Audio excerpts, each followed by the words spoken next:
Estimados televidentes de La Trinchera, programa de fútbol que lo transmitimos por YouTube y ya estamos en el segundo año de este programa. Hoy con un invitado muy especial y muy particular, el cual nos honra, Óscar Botinelli, docente universitario, el cual nos honra en estar aquí con nosotros hoy, Óscar. Realmente. Bueno, muchísimas gracias, es un gran gusto estar en un lugar de una institución que es muy importante en la vida del Uruguay. Muchas gracias. Presidente de Factum, sí. También fuiste el secretario político del general Líber Seregni, sí. Desde el año 71 hasta el 87. Hasta el 87. Podríamos decir casi gran parte de una vida junto al general Y bueno, Líber Seregni. sí, claro, fue desde la formación del Frente Amplio hasta que, bueno, en determinado momento los caminos cambian y se separan, ¿no? Estuviste exiliado también en Buenos Aires. Sí, estuve en el 76 cuando detienen a Seregni ya definitivamente, pues Seregni fue preso el 9 de julio, pero sale al año y cuando lo detienen ya salen a buscar a lo que venía a ser el círculo chico de él, el coronel Sufriategui, Claro. el coronel Montañés y a mí. Y a mí le erraron, me fueron a buscar al campo y pues esas cosas raras de la vida. Se me ocurrió, como el otro día tenía una reunión de mañana en Montevideo, en lugar de tomarme la onda de la madrugada, me voy ahora a las 6 de la tarde y a las 9 de la noche cayó el ejército. Y de ahí tuve la puntería de terminar en Buenos Aires, que no era de los exilios dorados precisamente en esa época, ¿no?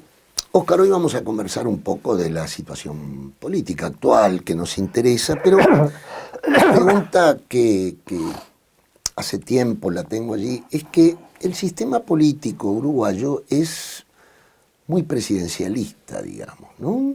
O por lo menos eso parece. Y tú como cientista político, yo te quisiera preguntar, ¿cuáles ves tú que son las principales características que debe reunir una persona para liderar en el Uruguay? Bueno, por orden. El sistema uruguayo, en realidad, técnicamente, desde el año 34, es un sistema que se define como semiparlamentario. En general, en Uruguay hubo una desconfianza, la personalización del poder, que se expresó en que durante 15 años no hubo presidente de la República, sino un Consejo Nacional. La Constitución del 66 acentúa el papel del presidente en relación a la que había habido en el 34 y el 42. Pero a nosotros nos parece que lo que cambia la naturaleza política, esto no es jurídico, fue que la reforma del 96 hizo toda una serie de modificaciones que le dio a la elección presidencial casi la elección de un autócrata, del que va a hacer todo. Claro. Al punto que vemos frases de candidatos que dicen, yo no voy a subir impuestos, yo sí voy. El presidente no sube ni baja impuestos, es el Parlamento. Claro. ¿No?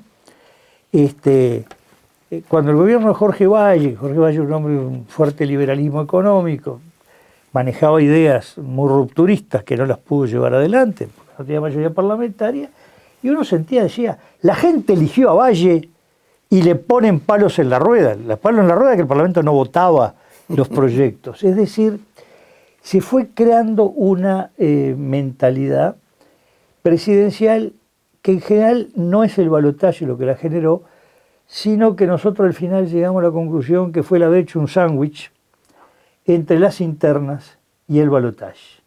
Y la elección de octubre, que debía ser la elección más parlamentaria, con toda la riqueza de partidos y sectores, terminó siendo una de las 3 etapas. Porque no es la primera, la segunda vuelta, la primera ya es ahora el 30 de junio. Entonces, miren lo que se está en todos los medios, lo que dicen la gente. ¿Quién gana? Pero no quién gana el Parlamento, quién gana la mayoría, no. ¿Quién gana la presidencia? ¿Qué persona es el candidato a cada partido? ¿Qué persona en octubre va al balotaje? ¿Y qué persona gana en noviembre? Entonces Uruguay pasó de un país muy desconfiado desde el principio del siglo XX, del presidencialismo y del personalismo, a un país que se llevó, yo lo he definido como que estamos en un sistema hiperpresidencial. Y esto lleva a que se exija características difíciles, porque al final se está viendo otro tema, el mal uso de la palabra liderar. Liderar es conducir, y muchas veces lo que se está poniendo es alguien que no va a conducir, sino que tiene una buena captación de votos, puede ser un buen referente, pero no necesariamente un conductor. Conductor básicamente es tener pensamiento estratégico, Otra guía, cosa, claro. ¿no? Y ahí lo que se está viendo, porque esto ocurre en un periodo de cambio muy fuerte de las comunicaciones. Yo estaba viendo el otro día un estudio interesantísimo. La suma total de los ratings de los informativos de televisión, si hace 20 años un solo canal tenía ese rating, el director del canal lo echaban, por lo bajo que es. Es decir, hoy toda la televisión equivale a los informativos al peor de hace 20 años. Claro. Uno mira, además es etario, ¿no? Uh-huh. Ya los jóvenes, y se ve, por ejemplo, en la Facultad de Información y Comunicación, ni miran televisión me refiero a los canales clásicos, ni radio. Más bien se escucha estas cosas, podcast, streaming. Sí, sí. Y entonces eso ha, por un lado, pluralizado mucho y creado además una ansiedad de la noticia impactante y de baja reflexión, ¿no? Por ejemplo, ¿qué estamos discutiendo en los últimos tiempos? Si alguien se acuesta con alguien, si alguien dio un codazo. Ahora, cuando uno pregunta la preocupación de los uruguayos, no aparece ninguna de esas. Claro. La preocupación básica hoy ya dominante es la seguridad. Seguridad. ¿No? El tema de la delincuencia, del narcotráfico, es la preocupación de la mitad, la primera preocupación de la mitad del país. Y yo, ¿cuáles son las 5 preocupaciones? El 85%. Una cuestión... No, y después, y después la economía personal o familiar, claro, en los hogares. No, pues no la economía, cómo está el déficit fiscal. Si puedo llegar a fin de mes. La relación ingresos y precios. Y la relación ingresos y precios, es decir, el llegar a fin de mes, ahora ha quedado como el segundo problema, superado por seguridad. Pero también, sumando los dos, es más del 80-90%, claro, de la primera preocupación de los uruguayos. Y después ya vienen temas de atención de la salud, de la educación. Es decir, todos estos temas que generan los titulares no es lo que determina la preocupación de la gente. Y este es un tema importante como no solo los grandes medios, sino las propias dirigencias políticas ponen foco en cosas que no es lo que le importa a la gente, ¿no? Y que esto puede llegar a, dicho en extremos, al que se vayan todos, ¿no? Cuando la gente empieza a sentirse no representada, no representada porque el voto le hicieron fraude, no, porque yo voto lo que hay, pero eso no me satisface, ¿no? Ese es un riesgo que estamos teniendo a largo plazo, ¿no? Hay un tema que me preocupa, que es el siguiente. Se han dado una serie de hechos que han movido o no el tablero político. Estoy hablando de casos Penedès, Mercé, Salto Grande, que lindan en problemas morales, éticos, de corrupción. Y ahora apareció en esta semana el problema de esta denuncia con Orsini. ¿Se está judicializando la política? Bueno, la política uruguaya, yo encuentro como inicio de la judicialización la segunda mitad de los 90, lo que se llamó la ofensiva Baguala con Luis Alberto Lacalle. ¿Ah, sí? Es la primera vez que se sale de los carriles políticos, temas que antes hubiera dado lugar a debates parlamentarios, interpelaciones, a manejarlo como un tema judicial. Y tenuemente de aquel momento se está viendo un avance. Yo creo que el tema Sendik fue una segunda etapa. Le ocurre con el caso Sendik que es interesante cómo funcionan estos operativos, además. Se Sendik tuvo una gestión bastante cuestionable. Realmente ANCAP tuvo que ser capitalizada, hubo un mal control del dinero. Pero en definitiva, lo que lo tira abajo no es el informe sobre cómo ha sido la gestión de ANCAP, sino cómo usó la tarjeta de crédito, qué compró. Y entonces se termina en lo chico haciendo. Antes se hubiera terminado una interpelación y pedido renuncia por la gestión. No. Acá era porque dijo que tenía un título que no tenía, y mintió y se enredó, y porque usó una tarjeta que estuvo mal, no se está defendiendo. Claro. Pero lo micro es lo que llevó a lo grande. Y esto se fue agrandando y estamos viviendo un proceso donde todo termina en lo judicial. Creo que ahí, de alguna manera, todo el mundo ha aportado su granito de arena en judicializar la política, ¿no? ¿Ah, sí? Sí. Y yo creo que cuando la política se judicializa, es un fracaso el sistema político. Porque quiere decir que el sistema político como tal, sistema político, estoy hablando sobre el Parlamento, los partidos, la gente. No se siente que resuelva. O no se pone a resolver y a buscar las soluciones, claro. Y termina tirando la pelota a una cancha ajena, que es la cancha del Poder Judicial. Y creo que la reforma del Código Penal, que fue muy fuerte, en general los penalistas son muy críticos, y yo soy crítico desde el punto de vista filosófico, digamos, porque el nuevo Código Penal está basado muy en el modelo que podemos llamar liberalismo individualista, con el papel del fiscal como una especie de cowboy, que es que además no tuvieron la prudencia al crear esta institución de poner las mismas limitaciones que tienen los jueces, y entonces terminan siendo grandes actores mediáticos. Esto que los jueces, los fiscales dejen las fiscalías para entrar en la política, es una señal un poco complicada. No se daba en el país que un juez entrara en la política al dejar la carrera judicial.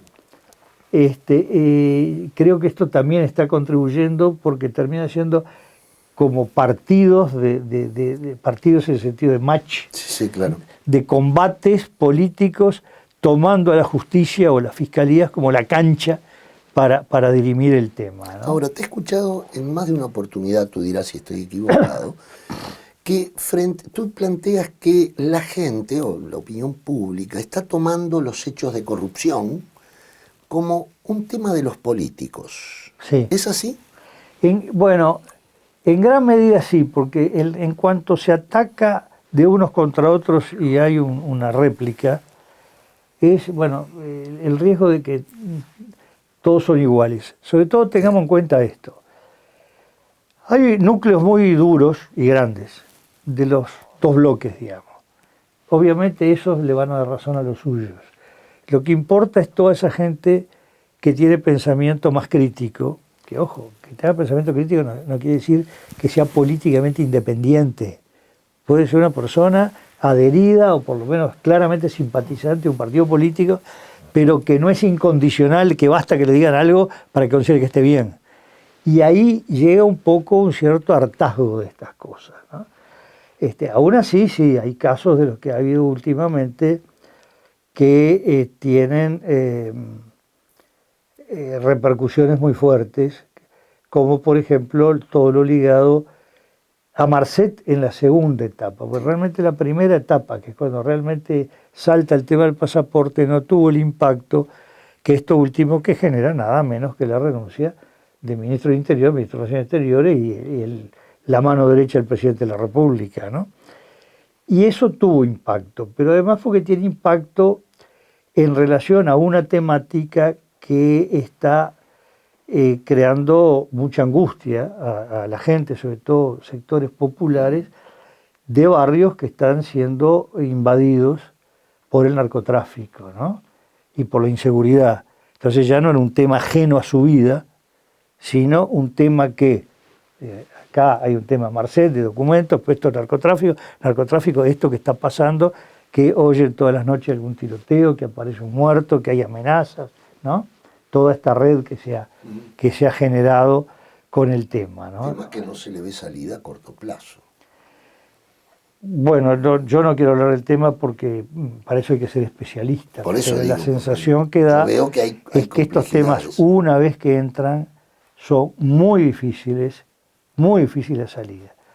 Y no se olvide que el problema que tiene el narcotráfico, o las mafias, no necesariamente tienen que ver con narcotráfico, es que manejan un volumen de dinero neto, libre de impuestos, ¿no?, que permea cualquier institución, ¿no? No se olviden que Pablo Escobar, el célebre jefe o principal del cártel de Medellín, llegó a él personalmente a ser elegido diputado. Sí, sí, claro. Que fue considerado además el gran error de él. Estaba más protegido si financiaba campañas para elegir diputados que le respondieran que haber puesto la cara a él. Pero estas cosas de... Y creo que el problema más grande no es que financien campañas electorales, el problema es que penetran las instituciones. Absolutamente. Entonces, son temas extremadamente difíciles de resolver, ¿no? Uh-huh. Hay un tema que he observado últimamente. Por ejemplo, hoy leía un periódico, el cual se decía, bueno, se está estudiando, se está viendo cómo ha impactado la comunicación tal. Se habla de que los partidos le están dando una importancia capital a una suerte de agencias de comunicaciones. Sí. ¿Es así? Sí. A ver, yo no quiero ponerme demasiado académico para aburrir, pero acá hay un fundamento teórico. Hay dos concepciones grandes en materia electoral. Una, que lo electoral es un mercado, ¿no? El mercado electoral. Y por lo tanto que sigue las reglas del mercado. Esto está basado en lo que podemos llamar la teoría del liberalismo individualista, que como tiene como eje geográfico, digamos, Estados Unidos, acá llega más del lado de Alemania, de España, o de una parte de Alemania, la Fundación Adenauer, por ejemplo. Y claro, si es un mercado, en definitiva no es tan distinto vender yerba que vender un candidato. Y muchos consideran que la pertenencia a un partido político es lo mismo que la fidelidad a una marca de yerba, ¿no? Yo no sé por qué, desde que me desexilié, compro siempre la misma marca de yerba. Y si me preguntan por qué, no tengo una sola explicación. Claro. ¿No? Yo tomo esa marca y solo esa, y cuando una vez, durante un tiempo no la vendían en los supermercados porque se habían peleado, iba, buscaba el almacén que la vendiera. Claro. Pero eso es la yerba, ¿no? Los partidos políticos son otra cosa. Hay otra teoría, que es la que adherimos nosotros, que consideramos, primero, que el voto no es lo principal, sino lo segundo. Lo principal es la adhesión política, que se expresa en el voto, ¿no? Pero el tema es una adhesión política que va más allá de la instancia del voto. Es el acercarse, identificarse o pertenecer a un partido, a una corriente política que tiene una visión de mundo, de sociedad, como la de uno. En esto quiero aclarar que uno no es ingenuo, porque dicen, pero la gente dice cualquier cosa. No. Uno agarra un paisano en medio del campo y habla largo y uno se da cuenta de lo siguiente. Tiene problema estructural el pensamiento. No puede hacer una conferencia, 1, 2, 3, 4. Tiene tremenda dificultad para verbalizar. Ahora, tiene muy claro cuando uno logra, que si quiere un país que sea altamente competitivo o solidario, si quiere que todo sea privado o quiere que haya un Estado que lo proteja, o al revés, cree que el Estado lo aplasta. Esas cosas la gente le puede costar expresarlas, pero a veces digo que lo que se confunde es que los que tenemos dificultad, porque nos enredamos, somos los intelectuales, pero el hombre común, no tan intelectualizado, no tan politizado, tiene bastante claro. Y por eso en Uruguay el voto en grandes bloques no tiene tanta variabilidad, porque la gente adhiere a grandes concepciones políticas, pero en el sentido, ¿qué país quiero? ¿No? Es verdad que cada vez hay un poco más confusión, Y por ejemplo, el Frente Amplio básicamente basa sus documentos de por qué perdió en muy pocas cosas, exceso de soberbia, alejamiento, pero y mucho énfasis en la comunicación. Ahora, cuando uno analiza que el Frente Amplio pierde con claridad en determinadas... Bueno, acá hay otra diferencia que tenemos. En general, quienes tienen la teoría liberal individualista consideran que el nivel socioeconómico es un tema que tiene que ver casi con la capacidad de consumo de las personas. Que es muy bueno esos indicadores para estudiar investigación de mercado. Nosotros creemos en algo que podrá ser dinosaurio, que se llama clases sociales. Claro. Y la clase social no es solo lo que gana una persona. Tiene que ver cómo la persona se inserta en el ámbito de producción, en el medio de producción del país. De producción de bienes, de producción de servicios del país. Y la clase social no es un tema mecánico, es un tema de cultura, de la gente sentir que pertenece a una clase social, y cada clase social tiene estructuras de valores diferenciadas y implica asumir los valores de esa clase, que no solo son alto, medio y bajo, también dentro del medio no es lo mismo el que es un trabajador empleado, asalariado, del que trabaja por su cuenta o del que... vive en la economía informal. Bueno, sí. Claro. No, informal o formal, que también es otra división. Claro. ¿No? Y también del que trabaja por su cuenta con empleados, que puede ser una empresa chica, digamos. Sí. Son mentalidades que en determinadas cosas se juntan, pero en otras no. Y el Frente Amplio nosotros tenemos bastante identificado que los dos grandes segmentos de pérdida está en las capas medias independientes, es decir, las personas que trabajan por su cuenta, pero con cierta formalidad en la forma de trabajo, o con empresas chicas.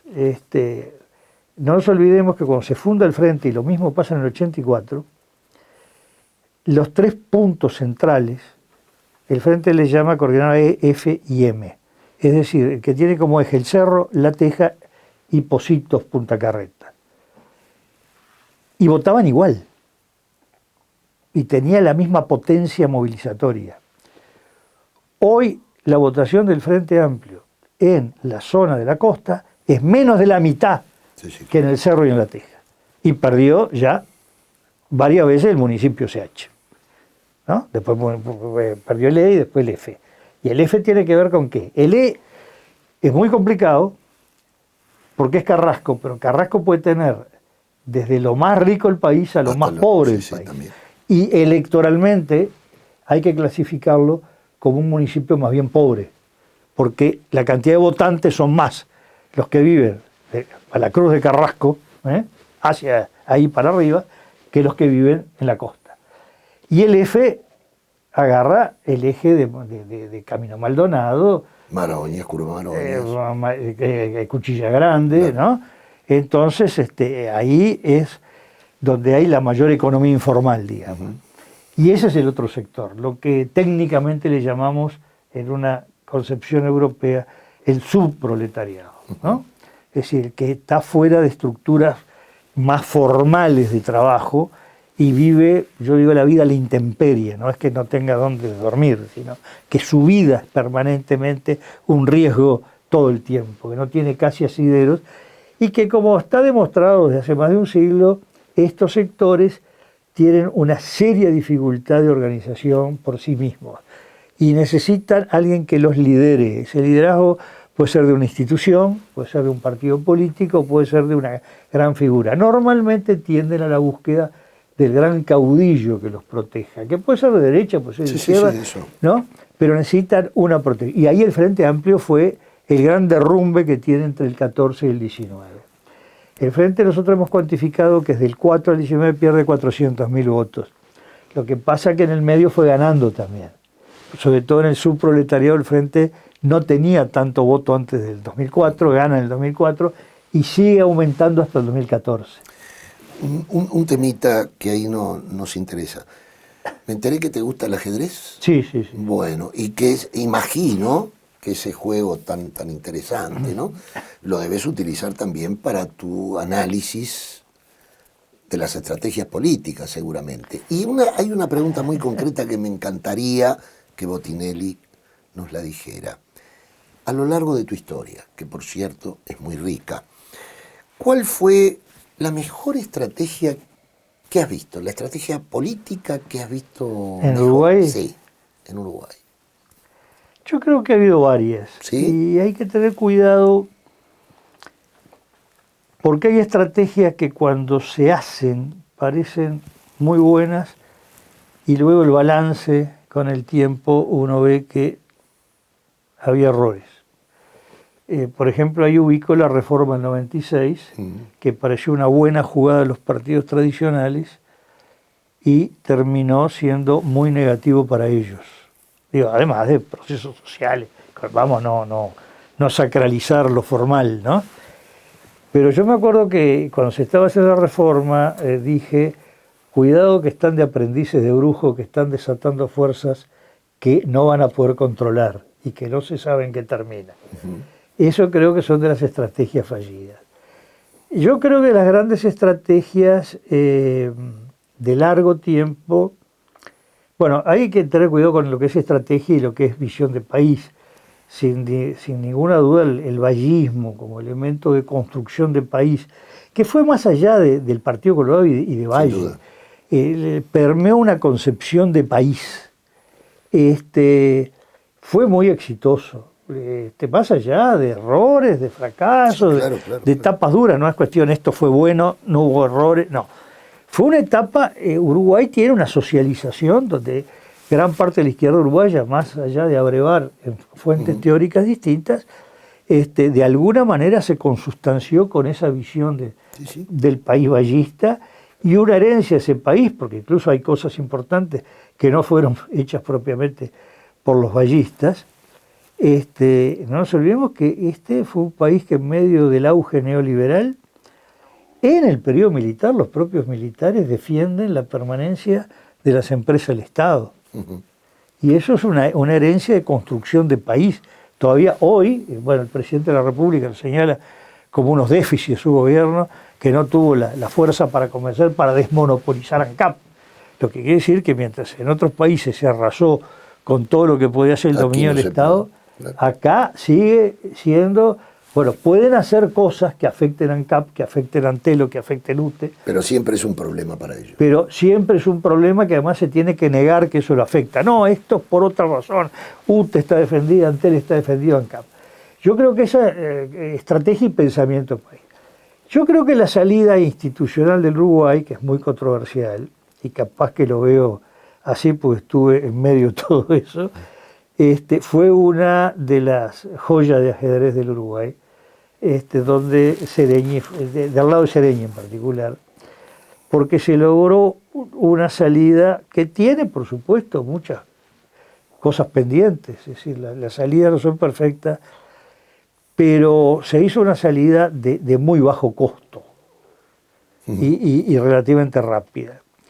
Y fueron piezas muy bien manejadas, que permitieron del 80 al 84 salir en algo que parecía difícil salir sin un costo mucho mayor, sin algo muy grande de mayor violencia o cuota de sangre. Pues el tema era eso.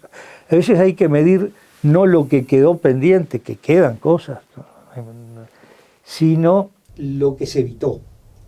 Y acá, si la dictadura no encontraba una salida, lo que hubiera venido hubiera sido terrible.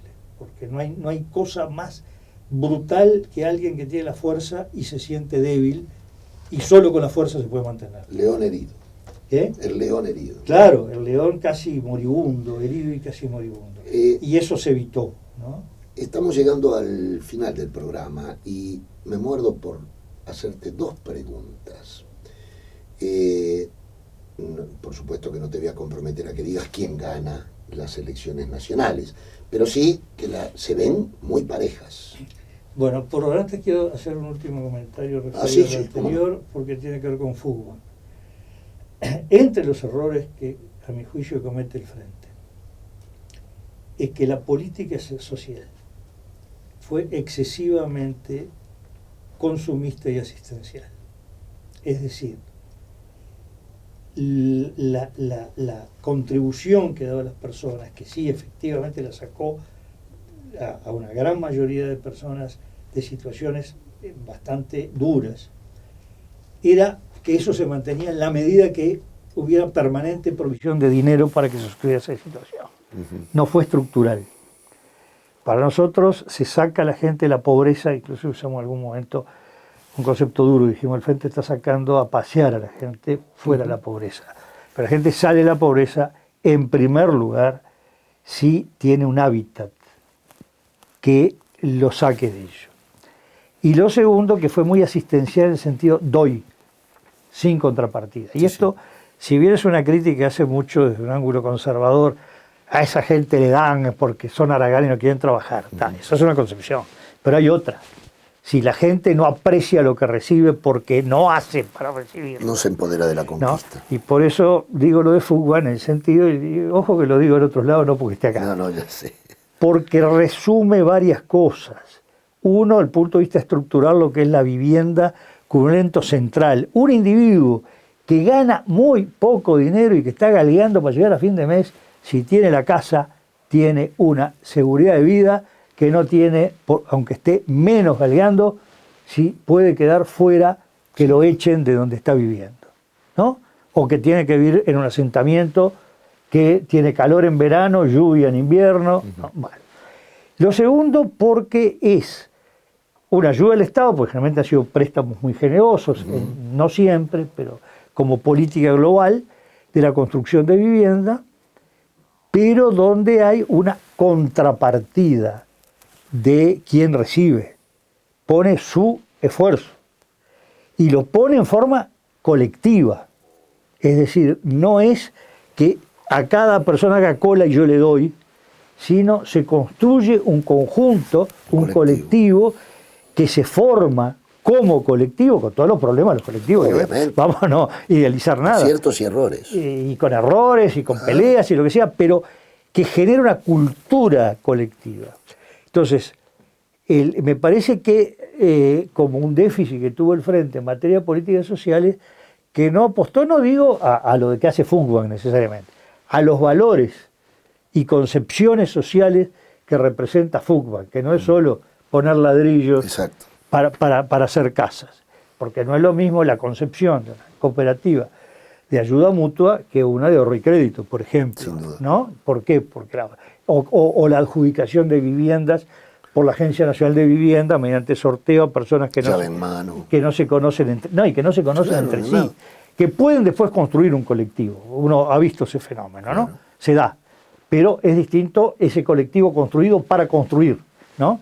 Quería marcar esto porque estoy en un lugar que me parece importante, no solo como institución, como concepción, ¿no?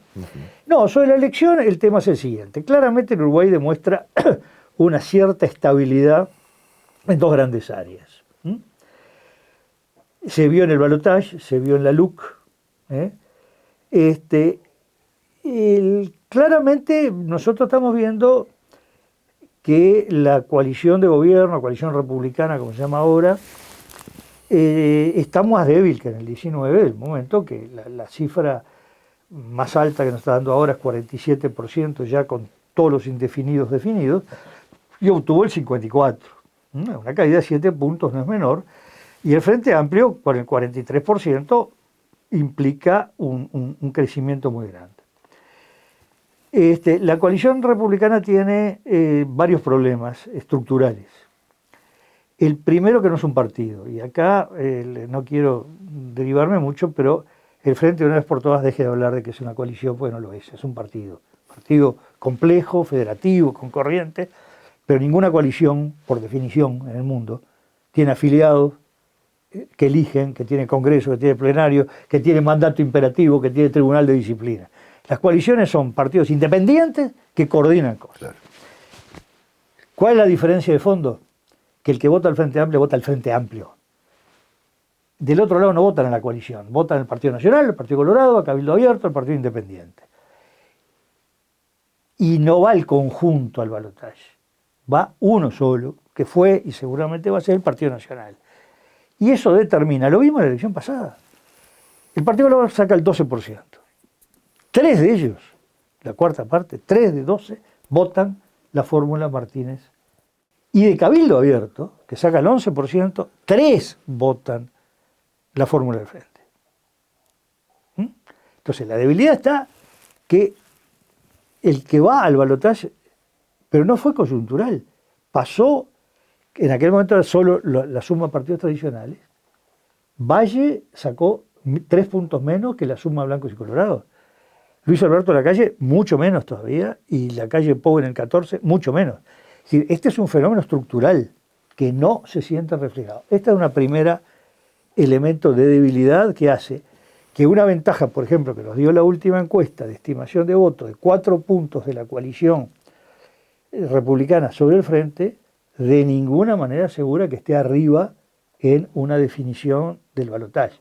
Más bien potencialmente uno diría, mirando la cifra del 19, lo mejor que está la coalición es igual que el Frente, si no está más abajo, en el balotaje. Los datos hay que saber leerlos. Y la otra debilidad estructural, que en el Parlamento el Frente es uno solo y los otros son 5. Y por el juego de adjudicación de bancas, la posibilidad que con más votos tenga igual o menos bancas existe.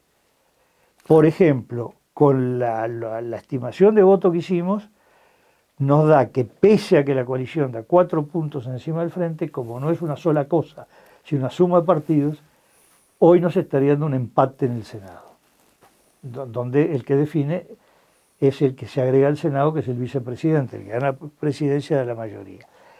Y en diputados sí, lo que nos está dando es que ninguno estaría con claridad con una mayoría en la Cámara de Diputados, porque además hay otros partidos fuera de los dos bloques. Entonces es bastante rico la situación, pero claramente el Frente llega con una potencia que podrá ser mayor o menor, pero superior a la que tuvo en el 19, que fue sin duda su peor momento. Y la coalición republicana, ojo, no llega mal, cuidado con mirar las cosas a un solo lado, el presidente tiene un apoyo importante, menor al que creen los suyos, pero que le da un soporte, un sostén bastante importante, ¿no? Oscar, muchísimas gracias por haber venido. Sabés que esta es tu casa también. Para nosotros es un orgullo poder y nos encantaría seguir mucho tiempo más conversando. Entonces, muchas gracias y te vamos seguramente a volver a invitar. Cómo no, muchas gracias, a las órdenes, a todos ustedes, a todos los amigos de fútbol y de las cooperativas. ¿No?